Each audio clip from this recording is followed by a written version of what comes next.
इस बार के लोकसभा चुनाव में मतदान करने में महिलाएं अव्वल रही हैं।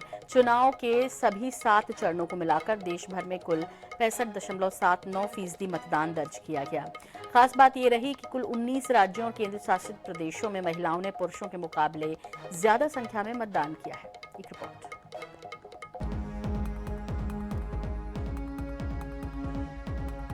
लोकसभा चुनाव के नतीजों के बाद राष्ट्रपति द्रौपदी मुर्मू ने बहुमत वाले एनडीए गठबंधन को सरकार बनाने का न्योता दिया है।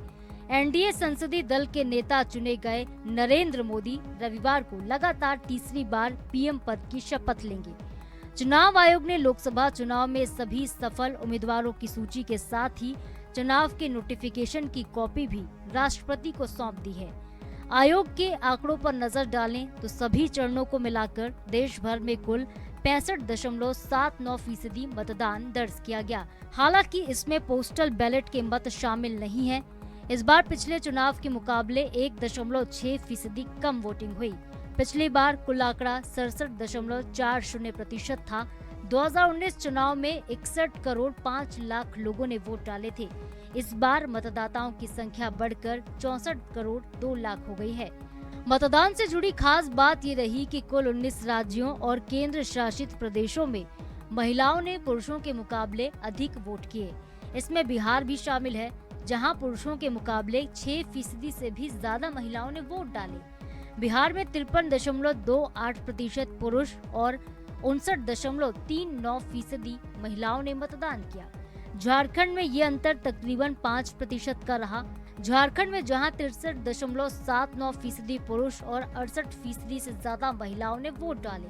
इसके अलावा अरुणाचल प्रदेश, आसाम, गोवा, उत्तराखंड, हिमाचल प्रदेश समेत कई अन्य राज्यों और केंद्र शासित प्रदेशों में भी महिलाएं मतदान में आगे रही।